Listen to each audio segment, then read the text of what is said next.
Salut à tous. Aujourd'hui, nous sommes le jeudi 26 mars 2026 et notre cher ami, notre frère, Pepe Escobar, est avec nous. Bon retour parmi nous, Pepe. Quel plaisir d'être avec toi, Nima. Salutations bouddhistes d'Asie du Sud-Est, à toi et à notre public. Oui. Commençons, Pepe, par la situation actuelle de la guerre, le conflit au Moyen-Orient. C'est une guerre qui s'intensifie, et l'un des principaux problèmes en ce moment, c'est ce qui se passe dans le détroit d'Ormuz. L'une des principales raisons évoquées aux États-Unis concerne une possible invasion de l'Iran, avec des mouvements vers certaines îles proches du détroit d'Ormuz.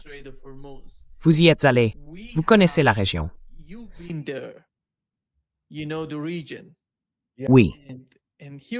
Et voici un extrait de vous survolant le détroit d'Ormuz. Voulez-vous que je le lance maintenant? Ou préférez-vous dire quelque chose d'abord?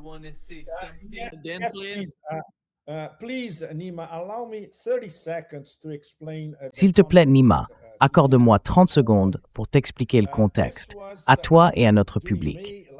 C'était en mai de l'année dernière, lorsque nous tournions notre documentaire sur le corridor de transport nord-sud, Russie, Iran, Inde. L'extrait que vous allez voir a été diffusé il y a seulement 2 heures par Press TV. On m'y voit survoler le détroit d'Ormuz. Vous verrez l'île d'Ormuz en bas, avant notre arrivée au port de Chabahar. Extrêmement important. C'est tellement important qu'il y a quelques jours, il a été bombardé par les Américains.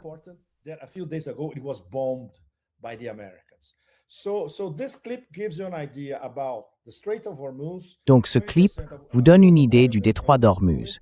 20% du pétrole mondial y transite. Un aperçu de la géographie et de notre arrivée à Chabahar, le grand port du Sistan-Baloutchistan, tout près de la frontière irano-pakistanaise. Très important.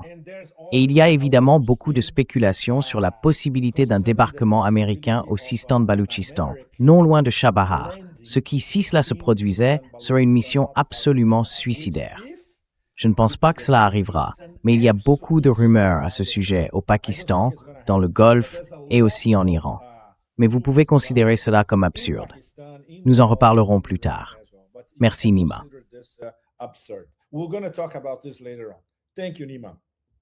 Ouais, voici l'extrait, Pep. Le ciel du sud était lumineux, non pas de lumière, mais d'une possibilité cachée. En bas, là où la mer se resserre et où les routes du pétrole et de la politique se confondent, la géographie n'est plus une carte, c'est une équation. Chaque jour, 1/5 du pétrole mondial s'écoule silencieusement par ce détroit. Mais rien ici n'est vraiment silencieux. Les vents d'Oman portent le bourdonnement des pétroliers. Et d'en haut, j'observais le pouvoir se déplacer sur l'eau. Nous nous dirigions vers Chabahar, un point isolé, désormais au centre du jeu de demain.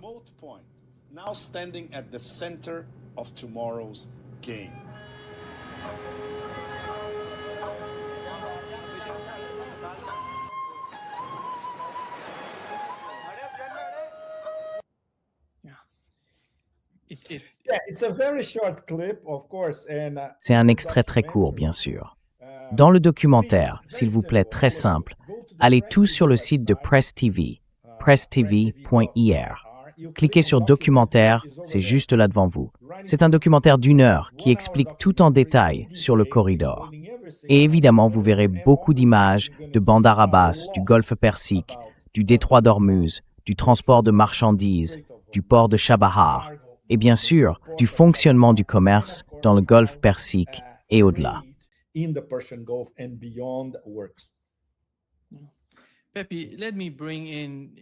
Pepe, permets-moi d'aborder une question plus profonde que tu as évoquée dans ton récent article sur Sputnik. Dans cet article, tu parles d'un nouveau monde en train de naître, tandis que l'ancien est occupé à mourir. Quel est ton propos? Qu'essaies-tu de dire dans cet article?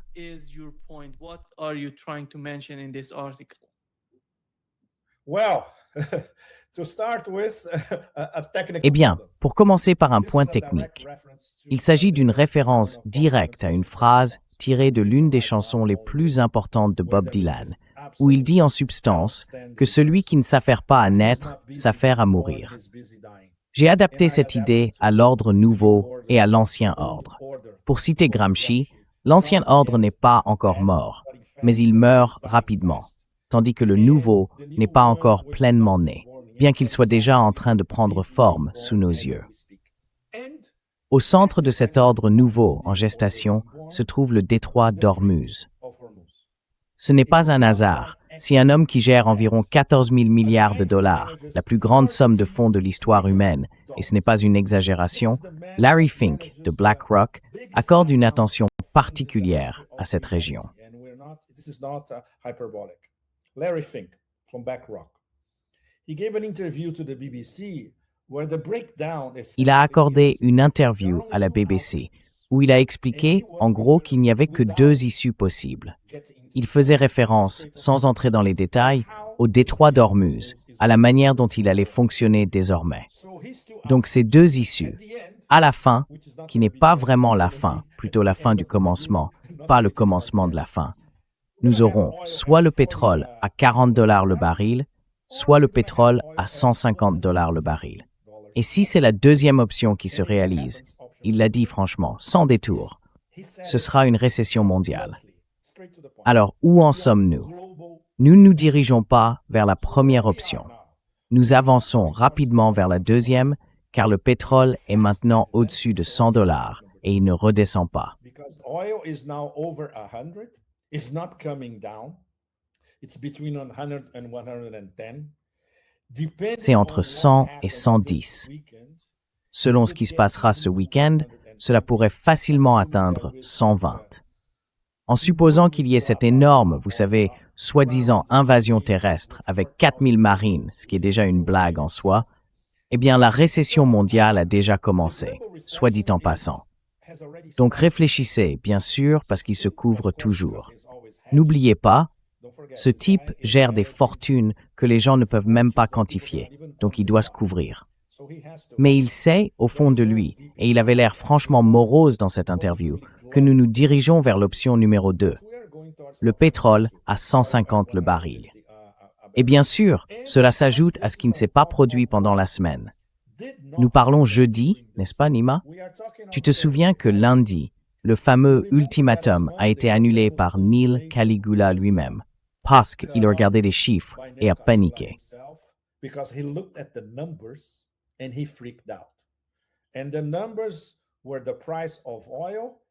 Et les chiffres concernaient le prix du pétrole et bien sûr ceux du marché obligataire. Le marché obligataire dépassait les 5%, redescendait à 4,5%, puis remontait à 5%. Il paniquait, car l'une des rares choses qu'il comprend peut-être, ou du moins que certains idiots autour de lui comme Lutnick lui expliquent, c'est qu'avec un rendement de 5% sur les obligations du Trésor américain à 10 ans, nous ne pouvons rien soutenir. Nous ne pouvons rien payer. Nous nous effondrons. Nous en sommes toujours là, car le rendement a continué d'augmenter après que les gens ont découvert que son blabla était faux. Et ce report de 5 ans visait essentiellement à gagner du temps, à peut-être mettre au point ce projet, quelle que soit l'invasion terrestre qu'ils préparent. Ils ont plusieurs scénarios pour une éventuelle invasion terrestre, tous catastrophiques pour les forces envahissantes. Voilà donc où nous en sommes pour le moment. Et encore une fois, tout sur la planète tourne désormais autour de ce qui se passe dans le détroit d'Ormuz.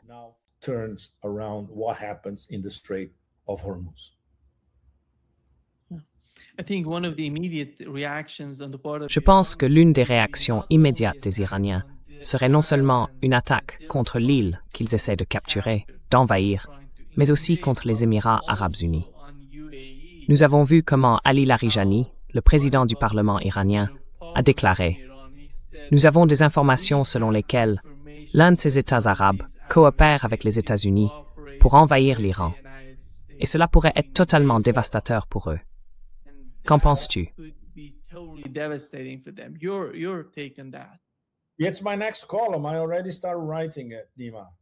C'est ma prochaine chronique.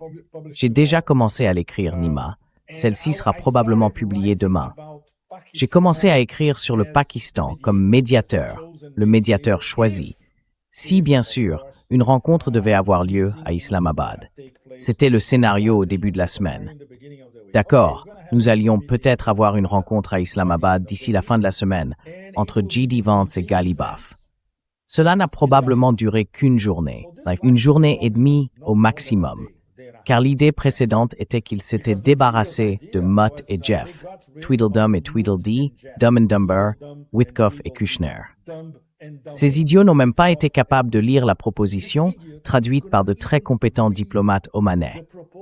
Elle était rédigée en farsi, les diplomates omanais l'ont traduite en anglais, l'ont remise à Witkoff et Kushner, et ces idiots n'ont même pas compris, Nima, ce que proposait l'Iran, ce qui était pourtant très très généreux. What Iran was proposing, which was very, very generous. Anyway, so the Iranians might De toute façon, les Iraniens pourraient parler à J.D. Vance. Et puis, bien sûr, Arakchi, Ghalibaf lui-même, tout le monde a dit « Nous n'allons parler à personne » parce qu'ils connaissent notre liste. Nous avons transmis notre liste par les intermédiaires habituels, principalement Oman, ainsi que le Pakistan. Et bien sûr, c'est absolument incompatible avec le plan américain en 15 points. Complètement stupide. Donc évidemment, il n'y a aucune possibilité de négociation. Le problème maintenant, c'est qu'après l'effondrement de l'ensemble du processus, il est plus ou moins certain que probablement au cours du week-end, il y aura au moins une tentative d'établir un pont. Ce ne sera pas une invasion terrestre. It won't be a ground invasion. You cannot do a ground invasion with 4,000 Marines. That's a joke. Vous ne pouvez pas mener une invasion terrestre avec 4000 marines. C'est une plaisanterie, même avec tout le soutien aérien qu'ils vont recevoir. Peut-être qu'ils essaieront d'établir une tête de pont. Et il y a deux, en fait, je dirais trois, candidats majeurs. Le candidat numéro 1, à mon avis, c'est la petite île de Larak. Ce sera très, très difficile. Pourquoi l'île de Larak? Parce que c'est là que la marine des gardiens de la révolution islamique, avec des jumelles, peut contrôler visuellement et physiquement les pétroliers qui paient le droit de passage pour traverser le détroit d'Ormuz, et ils naviguent très près de cette petite île. Elle se trouve à droite de Keshm. Keshm est beaucoup, beaucoup plus grande, juste pour vous donner une idée. Voici Lac. Voici Larak. Excellent. Donc Keshm est sur la gauche. Keshm est bien, bien plus grande. Keshm, pour vous donner une idée, est plus grande qu'Okinawa.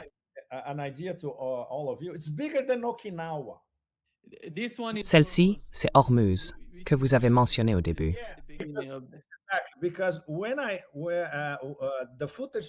Parce que les images que vous avez vues dans le documentaire, mon avion a décollé de Bandar Abbas, nous volions par ici à droite de l'île d'Ormuz. En fait, j'ai volé entre Ormuz, Larak et Keshm. Ensuite, il a fait demi-tour et nous sommes arrivés à Chabahar ici. C'est Keshm. Voici Keshm. Keshm est absolument impossible, juste pour vous donner une idée. Pendant la Seconde Guerre mondiale, Okinawa, il a fallu, si je ne me trompe pas, au moins 12 000 soldats américains morts pour prendre Okinawa. Cela leur a pris 3 mois, et ils ont envoyé énormément de monde. Alors multipliez cela par la taille de Keshm, et vous verrez que c'est hors de question. Au mieux, s'ils étaient les plus chanceux du monde, avec tous les panthéons de dieux possibles, ils pourraient établir une tête de pont à Larak. Mais Larak est extrêmement bien protégé. La marine américaine et celle des gardiens de la révolution islamique y sont présentes. C'est fortement fortifié, très bien défendu, avec des batteries de missiles partout, etc. Donc ce serait la première possibilité. Keshm, très difficile. Et la troisième qui serait une manœuvre de diversion, c'est Karg.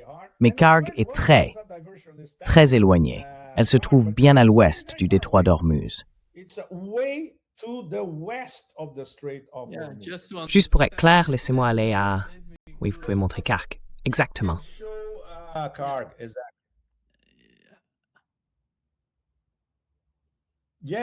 Oui, c'est encore plus à l'ouest. Karg est ici, exactement juste ici. C'est extrêmement loin de... C'est là, et il faut y aller. C'est tout simplement impossible. Ils ne veulent pas.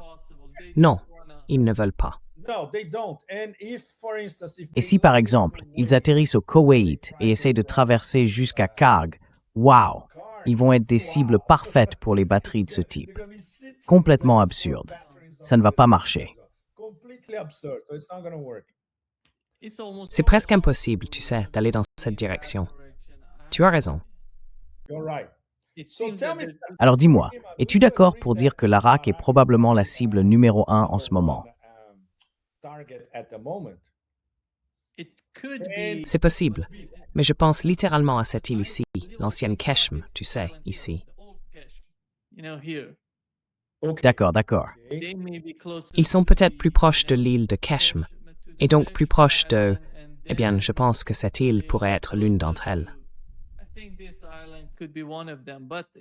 Mais ils doivent quand même aller à Keshm, et Keshm est très bien protégé. Ça n'a toujours pas de sens. Ouais. Still doesn't make sense. Yeah. Mm. And Et ils n'accompliront rien s'ils y vont, Pépé, parce que ce n'est pas seulement une question d'y aller, c'est une question de maintenir la situation, tu sais, de riposter. And coming back to the other key point that you just mentioned. Et pour revenir à l'autre point clé que vous venez de mentionner, le rôle des Émirats arabes unis, c'est extrêmement grave. Because now we know Parce que nous savons désormais que non seulement les gardiens de la révolution, mais aussi les meilleurs analystes stratégiques de Téhéran réexaminent tout ce que les Émirats ont fait avant la guerre, ce qu'ils ont fait ces 3 dernières semaines. Et la conclusion est pratiquement inévitable. Ils font déjà partie de la guerre, aux côtés des États-Unis et d'Israël. Il y aura donc une riposte. Pour le moment, l'Iran est resté très discret. Ils n'ont frappé que quelques cibles choisies aux Émirats, à Dubaï, à Tripoli, au port, dans des hôtels où séjournaient des troupes américaines. Mais maintenant, c'est une toute autre histoire. But now it's a completely different story. So if the UAE, if there is this Donc, si les Émirats arabes unis, s'il y a cette tentative, disons, d'établir une tête de pont sans invasion terrestre, et qu'il est confirmé que les Émirats en font partie, MBZ a intérêt à se préparer, car l'Iran pourrait transformer sa machine de blanchiment d'argent clinquante en parking, facilement s'il le souhaite. Le modèle de Dubaï, tel que nous le connaissons, est déjà mort. Mais ensuite, nous allons en venir au modèle d'exportation énergétique d'Abu Dhabi et à l'intelligence artificielle que les Émirats fournissent à Israël et aux États-Unis. Là, ce sera la guerre totale, l'Iran contre les Émirats arabes unis. C'est extrêmement grave, et tout le monde sait déjà que les Émirats en font partie. Donc maintenant, du côté iranien, la prochaine étape consiste à formaliser cela. Vous êtes hostile, vous êtes une nation ennemie, vous attaquez la République islamique, et vous allez devoir en payer le prix. The Islamic Republic, and you're going to have to pay the price.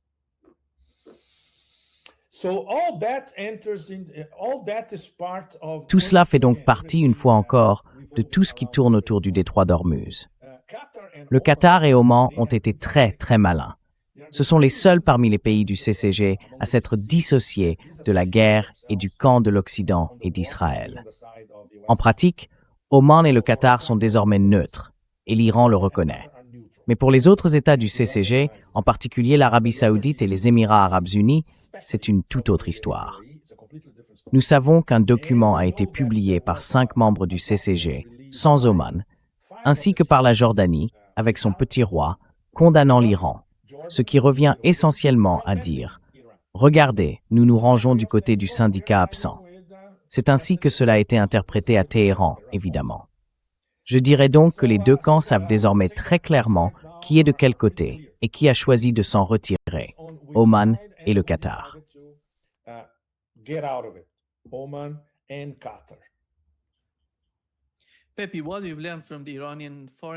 Pépé, ce que nous avons appris du ministre iranien des Affaires étrangères, c'est que les États-Unis envoient des messages par différents médiateurs, essentiellement Oman, le Pakistan et même la Turquie. Mais cela ne signifie pas que l'Iran négocie avec les États-Unis. Ils ne font qu'envoyer des propositions, quelques idées, des suggestions sur la manière d'avancer. Mais au final, l'Iran n'a pas changé de position. Mettre fin à la guerre et exigeait une compensation pour les destructions. C'est l'un des points cruciaux de l'argumentation iranienne en ce moment. Mhm. Si les États-Unis acceptent l'indemnisation pour la destruction, cela signifie que les États-Unis reconnaissent leur responsabilité dans cette guerre. Ils l'accepteraient eux-mêmes. Et comment vois-tu cela se produire avec Donald Trump? Ce type ne cesse de se vanter d'attaquer même les médias traditionnels aux États-Unis lorsqu'ils ne sont pas d'accord avec lui.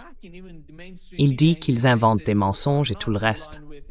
Mais le vois-tu vraiment aller aussi loin? Moi non. C'est pourquoi la guerre continuerait encore et encore.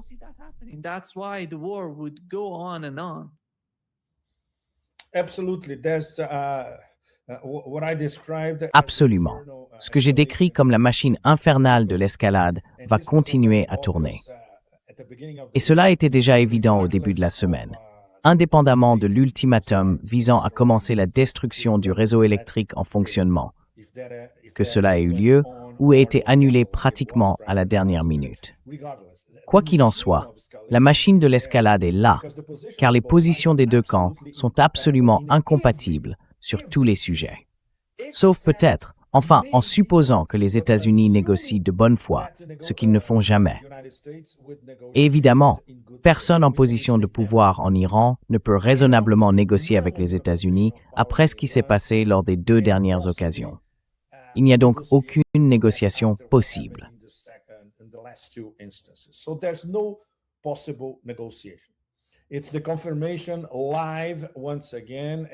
C'est la confirmation, une fois de plus payée dans le sang, de ce que notre ami, le grand maître Sergei Lavrov, répète depuis plus de 2 ans. Les États-Unis sont incapables de conclure le moindre accord, et plus encore, incapables de négocier et incapables de diplomatie. Le régime actuellement en place aux États-Unis l'a prouvé à maintes reprises. C'est par définition un régime de bombardement. Voilà, leur diplomatie, c'est le bombardement. Cela pose donc un immense problème pour l'Iran, ne serait-ce que d'envisager des négociations. Il est vrai qu'il existe de nombreux canaux officieux. En ce moment, disons que le Qatar agit en arrière-plan et Oman est toujours présent. Oman était là et continue de l'être. Mais il existe désormais 3 canaux supplémentaires.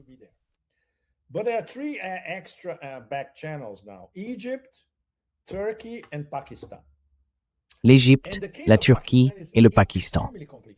Et le cas du Pakistan est extrêmement complexe. J'ai commencé à écrire ma chronique, puis je l'ai complètement remaniée à cause des Émirats arabes unis. Mais après une conversation aujourd'hui en pleine nuit, je vais rassembler tous ces éléments. Parce que le Pakistan voit là une occasion en or, en platine, de se présenter comme médiateur. Il entretient de bonnes relations avec les deux camps. Il a de bonnes relations avec l'Iran. Pas spectaculaires, mais correctes. Et ce sont des voisins. Et l'homme qui est réellement aux commandes au Pakistan, le chef de l'armée, l'horrible Munir, a Trump sur la ligne directe, Nima. Il peut décrocher le téléphone, appeler la Maison-Blanche, et Trump lui parlera immédiatement. The phone called the White House and Trump will talk to him right away. Don't forget, this general is one of the leaders. N'oubliez pas, ce général est l'un des dirigeants de l'opération de changement de régime par putsch, qui s'est débarrassé d'Imran Khan et l'a mis en prison. C'est donc un régime extrêmement sinistre, tout en jouant sur plusieurs tableaux, bien sûr. Mais ils peuvent tirer parti du fait qu'ils peuvent parler à tout le monde. Les autres pays du CCG entretiennent de très bonnes relations avec le Pakistan. L'Arabie saoudite et le Pakistan ont, pour ainsi dire, un pacte militaire. Des millions de Pakistanais travaillent dans le Golfe et envoient des fonds à leurs familles partout au Pakistan. C'est donc un élément important. Cela signifie qu'il y a beaucoup de Pakistanais vivant dans tout le Golfe. Ils ont donc, bien sûr, un peu de marge de manœuvre pour se présenter comme médiateurs. Mais peut-on leur faire confiance? Bien sûr que non. Si j'étais... Can you trust them? Of course not. If I was, Si c'était Imran Khan, je pense que les choses seraient différentes de la situation actuelle. Imran Khan est différent. Khan is different. Imran Khan, he evolved over the years and he became Imran Khan a évolué au fil des années et est devenu non seulement doué pour la diplomatie, mais aussi un dirigeant politique très compétent. C'est une toute autre histoire. Ces gens sont extrêmement dangereux. Et n'oubliez pas, ils dépendent du complexe militaro-industriel. La relation entre l'armée pakistanaise et le Pentagone a toujours été très, très étroite. Donc en gros, ils sont une extension du Pentagone et du complexe militaro-industriel. Peut-on leur faire confiance pour être des médiateurs impartiaux et neutres? Évidemment non. Mais ils se sont positionnés de manière à obtenir des informations privilégiées de l'Iran et à les transmettre à, devinez qui, Tweedledum et Tweedledee, Whitcomb et Kushner, qui les relayaient ensuite à Trump. Alors, le général Munir. Waouh, c'est compliqué. Wow, it's complicated. But at the moment, apparently this whole thing disappeared. Mais pour le moment, apparemment, toute cette affaire a disparu en à peine 48 heures, car désormais, on ne parle plus que de la soi-disant invasion terrestre. Il n'y a donc plus de diplomatie. Nous en sommes revenus à la machine infernale de l'escalade. Et si cela se produit et que les Émirats arabes unis sont impliqués, cela signifie que la guerre passera à une autre dimension, encore plus complexe. Cela impliquera certainement, je dirais, l'entrée formelle en guerre des Houthis au Yémen, car ils se joindront au combat, fermeront le Bab el-Mandeb et causeront de sérieux problèmes aux exportations saoudiennes par la mer Rouge. Il n'y a aucun doute là-dessus. Nous sommes au bord de voir toutes ces choses se produire en même temps. Nous pourrions donc atteindre un scénario, la semaine prochaine ou même plus tôt, où la situation serait encore plus sombre qu'elle ne l'est déjà. Even darker than they already are. Pepe, beaucoup de gens ne savent pas grand-chose des forces terrestres iraniennes. Ce sont la partie la plus puissante de l'armée et du CGRI. Les États-Unis feraient face à quelque chose qu'ils n'ont jamais connu auparavant, je pense, s'ils s'y rendaient. Parle-nous-en un peu, Nima. Explique cela à notre public, si tu peux.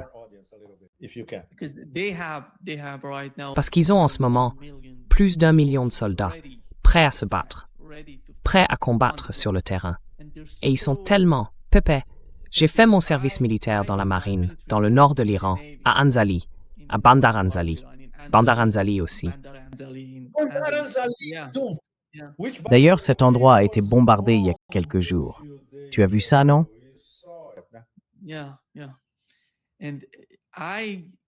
Oui. Les forces terrestres de l'Iran sont vraiment incroyables.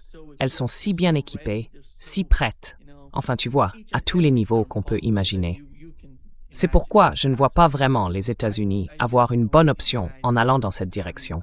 C'est un problème, un gros problème. Ils vont se faire massacrer. Personne ne veut voir ça. Et Donald Trump pourrait tomber. C'est un marécage pour Donald Trump, un piège. Plus il se débat, Pepe, plus il s'enfonce, à mon avis, s'il poursuit avec une invasion terrestre de l'Iran.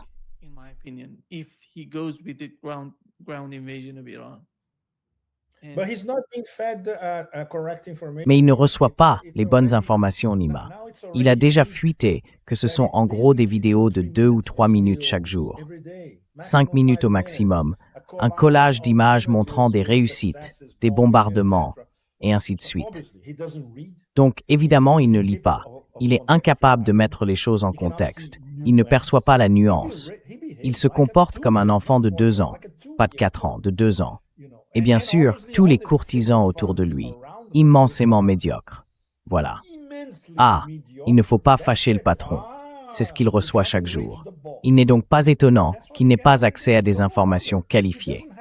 Et même si certaines personnes disposent d'informations qualifiées, la CIA, le Pentagone, etc., elles ne sont pas admises dans le cercle ovale, le bureau ovale.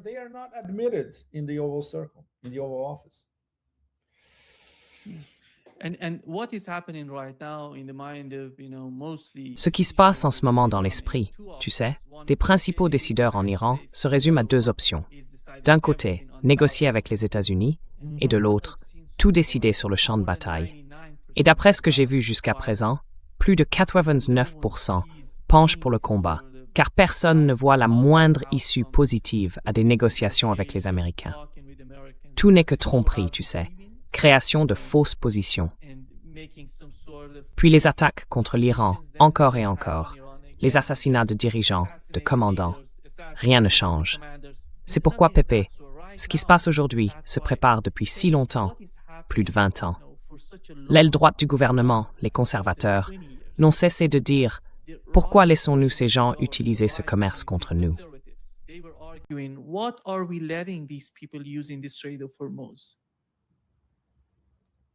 Depuis plus de 20 ans, et c'est exactement ce qui se passe en ce moment.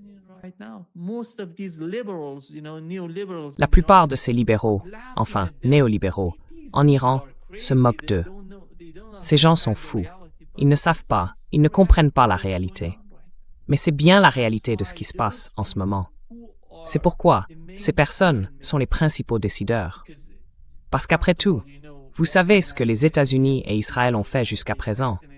Ils ont assassiné toutes les personnes qui, d'une manière ou d'une autre, étaient disposées, désireuses de parler à quelqu'un, de parvenir à une issue démocratique ou de créer une sorte de pont entre l'Iran et l'Occident. Mais ils les ont toutes assassinées. Exactly. Apart from Arakchi and Ghalibaf. Exactement, And now we know à the part story, Arakchi et that Kalibaf. they were, Et maintenant, nous connaissons l'histoire. Ils ont été épargnés. Ils figuraient sur la liste des personnes à éliminer. Et il y a eu une intervention. Non, il nous faut quelqu'un à qui parler. Sinon, ils vont discuter avec les généraux des gardiens de la Révolution. Non. Les généraux des gardiens, eux, envoient M. Khorramshahr avec une carte de visite directement chez vous. Arakchi et Kalibaf, au moins. Arakchi a fait l'expérience en face-à-face de la trahison de Tweedledum et Tweedledee, incapable de lire un rapport rédigé en anglais simple. Et Kalibaf, bien sûr. Kalibaf, c'est un autre niveau. C'est un personnage bien plus dur, très bien préparé, avec un passé militaire, pilote de chasse, tout ce que vous voulez, mais il comprend aussi la diplomatie.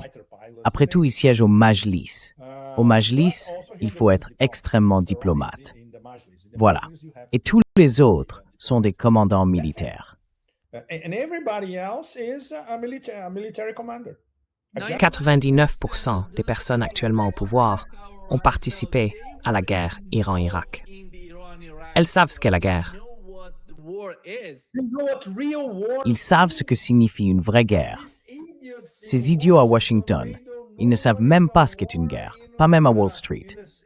Peux-tu imaginer une vraie guerre avec des tranchées et des bombes?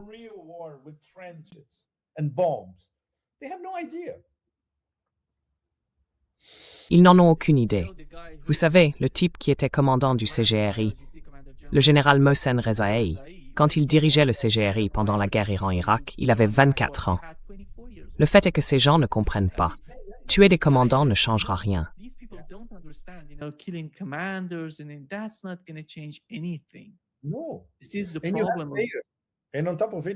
Non. Et en plus de cela, il y a des strates. Et les personnes dans la deuxième, troisième, quatrième strate sont presque aussi compétentes que les dirigeants. Absolument. Que penses-tu du nouveau secrétaire du Conseil de sécurité? Il semble être bien plus dur que Larijani. Beaucoup, beaucoup plus. Je pense que ce n'est même pas comparable. Pas même comparable. Il sait se battre. Il sait comment. Ce n'est pas non plus un ignare. Après tout, il a étudié l'économie à l'université. Il comprend, tu sais, le volet économique de ce qui se passe. Mais malgré tout, il est très très à droite. Et c'est l'un de ceux qui, à propos du détroit d'Ormuz, disait qu'il fallait le fermer. Et c'est ce qui se passe en ce moment. C'était même sous son, tu sais, commandement. C'était sous le commandement de Larijani. Il faut réfléchir à la façon dont les choses évoluent, tu vois. Et tu sais, Pepe, l'autre aspect de la guerre, c'est la guerre psychologique en Iran. Ils ont été complètement vaincus en Iran. C'est pour ça qu'ils ne parlent plus de changement de régime. That's why they're not talking about regime change anymore. People already from the right, from the left, from the Des gens de droite, de gauche, du centre, tous, tout jeunes, tous ensemble, sont prêts à se battre contre les États-Unis. Et ils considèrent cela comme le destin du peuple iranien. Ils ont triomphé. L'histoire de l'Iran ne se limite pas à quelques centaines d'années. Elle remonte à des millénaires. Ils ont déjà affronté ce genre d'invasion. Ils savent comment gérer cela. Ils ont toute cette histoire derrière eux et tous les moyens nécessaires. C'est pourquoi, Pepe, je pense que la question fondamentale en ce moment est pourquoi le président des États-Unis supplie-t-il pour des négociations s'ils sont en train de gagner? Il a dit « Je gagne. J'ai tout détruit. Pas d'armée, pas de marine, pas de système de défense aérienne, plus rien. » Et alors, pourquoi supplier pour un cessez-le-feu, si c'est le cas?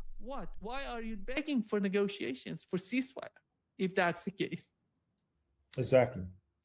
Well, but we're not dealing with Exactement. once again, we are dealing Eh bien, nous with, avons affaire, une fois de plus, à un adulte, un vieil homme, théoriquement adulte, mais psychologiquement âgé de 2 ans, 4 ans au maximum, totalement mégalomane, un narcissique sans limite, incomparable en matière de narcissisme, qu'il utilise bien sûr comme couverture, comme bouclier contre ses propres médiocrités et incapacités.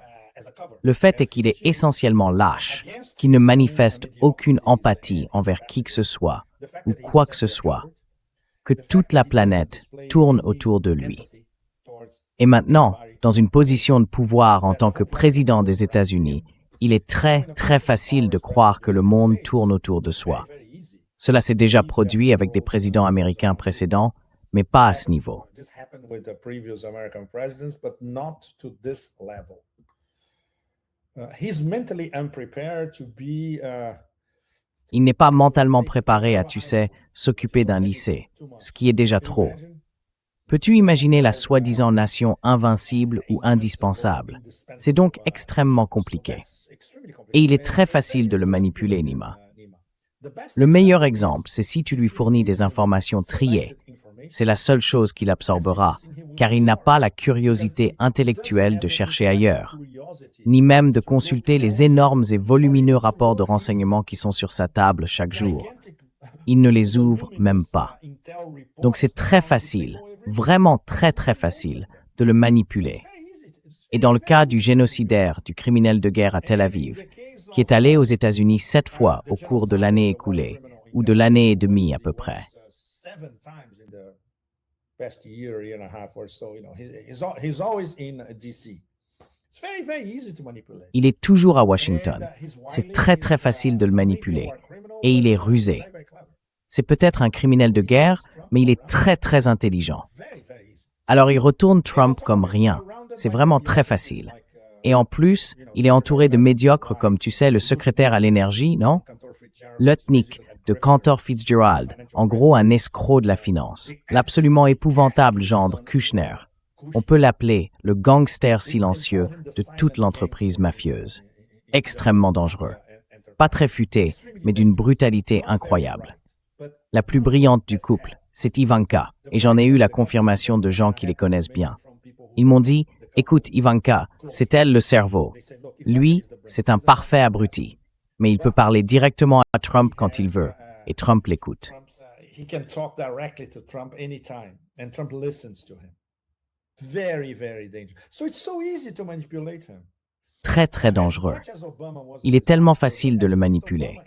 Autant Obama a été une catastrophe, au moins intellectuellement, Obama n'était pas un idiot complet.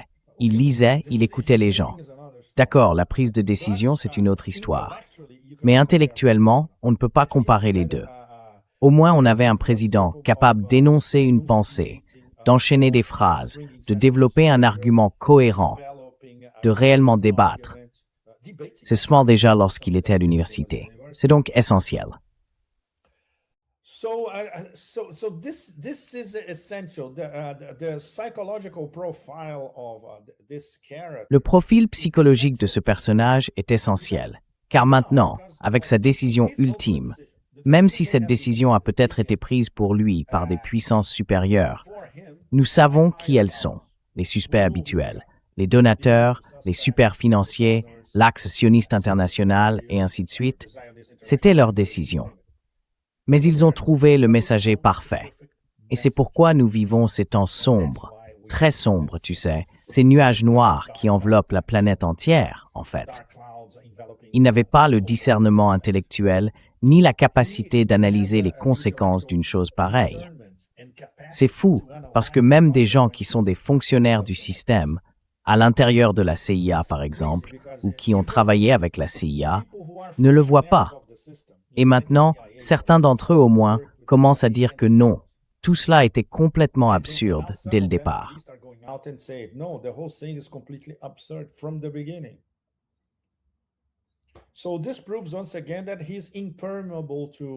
Cela prouve une fois de plus qu'il est imperméable à toute forme d'auto-analyse, pour commencer, et à la pensée critique. Si on ne lit pas, si on se prend pour le roi du monde, si on est un narcisse sans limite, évidemment, c'est impossible. On se rend aveugle. On devient sourd, muet et aveugle à la réalité. Et c'est ce qui explique Nima. Chaque jour, nous gagnons. Nous en avons assez de gagner. Nous avons tout détruit. Voilà, c'est le sous-texte de ce blabla quotidien. C'est ça. Parce qu'il ne dispose que des informations qui confirment ses propres préjugés. C'est la version courte. En réalité, c'est bien plus complexe.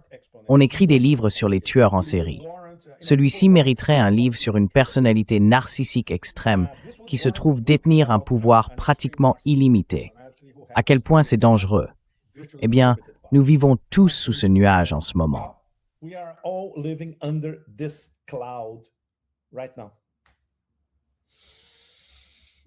Pepe, il semble que tout le concept de cette guerre repose sur Israël, sur la sécurité d'Israël et sur les conséquences que cela aurait pour Israël. Je dirais que 2 événements importants se sont produits jusqu'à présent. L'un d'eux a été le missile balistique hypersonique iranien qui a frappé Dimona. Celui-là a complètement changé la donne. C'est un choc psychologique, non seulement pour Israël, mais pour tout le monde. Exactement. Oui, allez-y, je vous en prie. Le deuxième point est de savoir comment le Hezbollah est capable de frapper les régions centrales et méridionales d'Israël.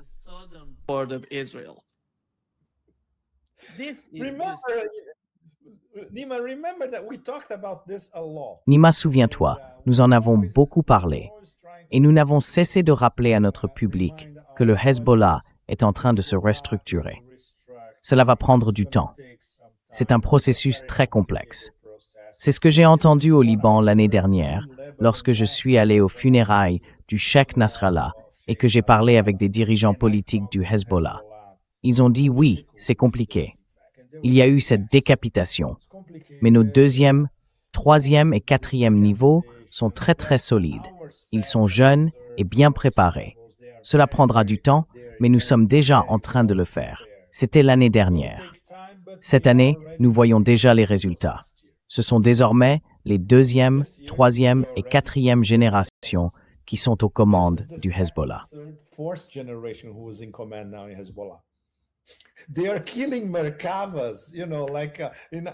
Ils détruisent des Merkavas.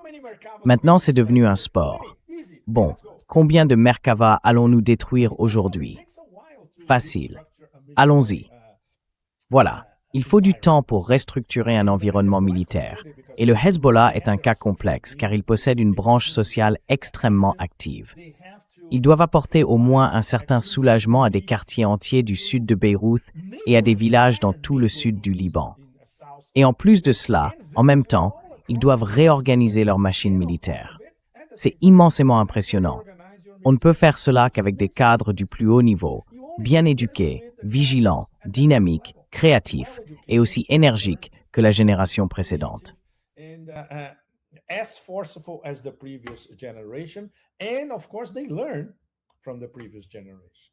Et bien sûr, ils apprennent de la génération précédente. En Iran, nous assistons au même processus.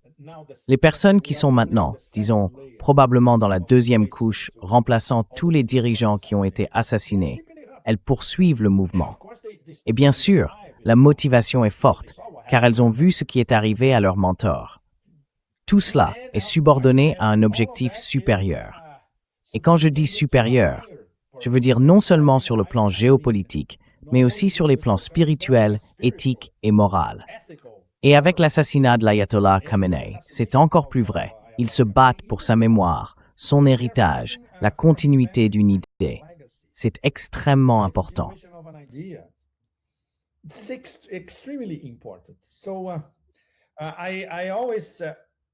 J'ai toujours énormément admiré mes amis iraniens, Nima al-Khorshid, qui sont des experts en théologie chiite et en philosophie occidentale. Il existe très peu d'endroits au monde où l'on trouve un tel mélange. Vous savez, ils peuvent tenir un discours complet sur la signification intrinsèque du velayat et faqih, puis passer à une discussion sur Empédocle et Aristote. C'est brillant, absolument brillant. Quand les Américains ne sont même pas capables d'aligner une seule phrase, imaginez-en deux. C'est le cas du clone des pompes, le secrétaire des guerres éternelles. Voilà. C'est une guerre intellectuelle, une guerre de l'intellect contre la stupidité suprême, sans aucun doute, démontrée individuellement par des personnes occupant des positions de pouvoir.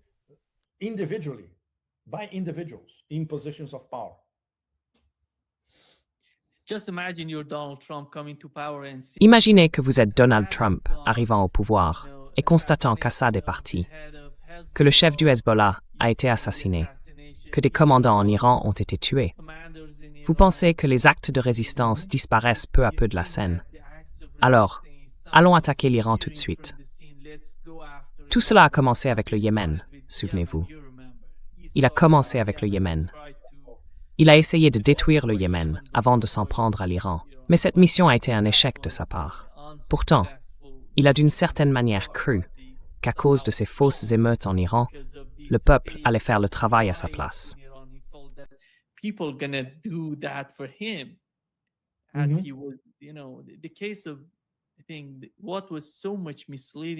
Le cas que je pense avoir été si trompeur pour Donald Trump, c'est le Venezuela.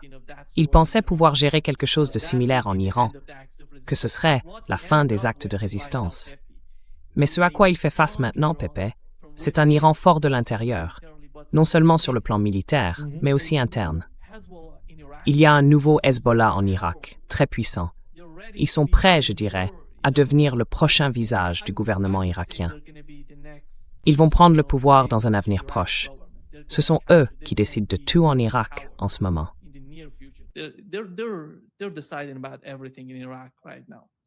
Ils sont très compétents. Le Yémen ne s'est pas encore joint. Le Yémen, exactement. Capable, cultivé, très bien éduqué. Ils ont d'excellentes universités au Yémen. Ils apprennent tout. Ils ont leur propre complexe industriel et militaire. Tout. Et en Irak, waouh! J'ai rencontré le Hajj al-Shaabi il y a des années à Bagdad et j'ai été extrêmement impressionné. Quand je les ai rencontrés, Mohandes était encore, disons, secrétaire général, peut-être le numéro 2. C'était avant qu'il ne soit assassiné avec le général Soleimani. Il a passé un après-midi avec nous, Nima, dans une planque à l'intérieur de la zone verte. Il faut du courage pour faire quelque chose comme ça. Je me souviens de la zone verte pendant la guerre d'Irak, tu sais. I remember the green zone during the Iraq war, And obviously, I never entered because I refused to go to the green zone. Et évidemment, je n'y suis jamais entré parce que je refusais d'aller dans la zone verte. Chaque fois que je voulais interviewer quelqu'un, on se retrouvait dans la zone rouge, parfois même devant les grilles. Tu sais, quand j'interviewais un membre du Parlement, je disais « D'accord, retrouvons-nous à la grille » ou quelque part à l'extérieur. Alors, le Hajj al-Shaabi, c'est fantastique. Ils nous ont emmenés dans leur propre planque, à l'intérieur de la zone verte, à peut-être 5 minutes à pied de l'ambassade américaine. Il faut avoir des nerfs d'acier pour faire un truc pareil. Et ils en sont parfaitement capables. Tous, extrêmement compétents. Kataib, Hezbollah, all of them, they are extremely capable. And it's a good sign that this Iraq... Et c'est un bon signe que ce gouvernement irakien, c'est une organisation complexe. Nous avons rencontré le Premier ministre actuel. J'y étais, il y a 2 ans environ. Au moins, les milices ont officiellement le droit de se défendre. Ce n'est pas que Bagdad approuve ouvertement ce qu'elles font, mais au moins, d'accord, elles ont le droit de se défendre et de défendre la République d'Irak contre les attaques. Excellent. Donc elles peuvent continuer. Et de facto, elles ont déjà expulsé les Américains. Les Américains et l'OTAN sont pour toute fin pratique hors d'Irak. Le problème, et c'est un problème démesuré, Il n'y a plus de zone verte. non l'argent. L'argent n'est pas en Irak. L'argent est dans la fichue réserve fédérale à New York. Donc les Irakiens ne peuvent même pas utiliser l'argent provenant de leurs exportations de pétrole, car il est automatiquement confisqué par les Américains. Alors, comment vas-tu renverser la situation? Et c'est vrai, comme tu l'as mentionné. C'est vrai, il n'y a plus de zone verte en fait. Oui, la zone verte existe toujours, mais c'est essentiellement les bureaux de l'administration irakienne, de l'administration de Bagdad. Il y a un hôtel 5 étoiles où séjournent généralement les invités étrangers. L'ambassade américaine, qui est un monstre gigantesque, on ne sait pas ce qu'il va en advenir. Elle continuera d'être attaquée, cela ne fait aucun doute. Mais le symbolisme de la zone verte a disparu. C'est fini. C'est mort. 23 ans après le choc et l'effroi. C'est quelque chose que beaucoup d'entre nous n'auraient jamais cru voir. Eh bien, 23 ans à l'échelle de l'histoire, ce n'est pas grand-chose. Ils l'ont fait. Ils ont fini par le faire. Et ce qui se passe en Irak ne reste pas en Irak. À mon avis, cela va se propager au Koweït. Koweït, absolument. Tu sais ce qui serait la justice poétique ultime, Nima? Finalement, pas maintenant, je ne dirais pas ça, mais peut-être, en supposant que cette guerre se termine et qu'il s'écoule quelques mois, le Koweït pourrait être réintégré à l'Irak. Parce qu'il ne faut pas oublier que le Koweït fait partie de l'Irak. Il faisait partie de la province de Bassora. Donc en pratique, le Koweït, c'est l'Irak. Saddam Hussein avait raison quand il disait cela à l'époque. Ce serait donc la justice poétique ultime si cela arrivait. Une justice poétique historique. Et ce ne sera pas une invasion. Ce sera un mouvement populaire, tu sais, une sorte de mobilisation au Koweït, rejoignant la résistance irakienne, à mon avis. Exactement. Oui, oui, oui. Parce que l'histoire fait surgir des choses qui sont... Exactement. Ça peut être déroutant, non? Je pense que l'avenir est tellement différent. Et je ne vois pas Donald Trump capable de changer quoi que ce soit en Asie de l'Ouest, car l'histoire, l'ampleur de ce qui se passe, est si immense que l'administration Trump n'a pas vraiment d'importance. Je pense qu'il y a une certaine prise de conscience du côté des Européens. C'est pourquoi ils ne s'impliquent pas beaucoup dans le détroit d'Ormuz. Ils comprennent ce qui se passe. Vous savez, c'est une longue histoire pour l'Empire britannique dans le canal de Suez.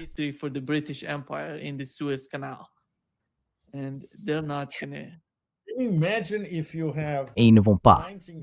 Peux-tu imaginer si en 1956, la crise de Suez a marqué la fin de facto de l'Empire britannique? Et puis en 2026, le détroit d'Ormuz, le début de la fin de l'Empire américain. Ce serait une autre remarquable justice poétique historique, tu sais, si cela arrivait.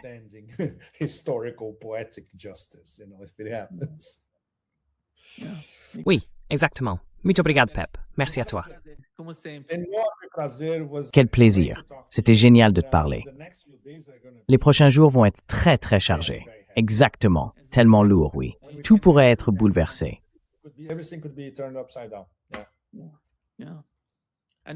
Et nous savons tous que Donald Trump veut mettre fin au conflit avant de se rendre en Chine.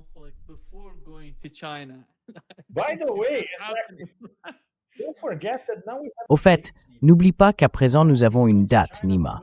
Il partira en Chine le 14 mai. Alors, pourquoi ont-ils déjà choisi une date? Parce que selon ses propres calculs, la guerre pourrait être terminée d'ici là. Il a besoin d'aller en Chine dans une, tu sais, position de force fabriquée par Trump. Mais s'il part en Chine en perdant, n'oublie pas ça. Encore une fois, c'est comme réfléchir à l'avenir.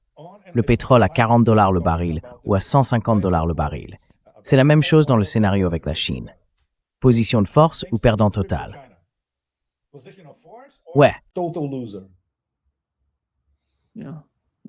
Exactement. Até mais, Pepe. À plus tard. Prenez soin de vous. Et à vous tous, notre public, en portugais pour vous tous, la lutte continue. The struggle goes on. Vai. Sribsta. Swell. Tchau, tchau.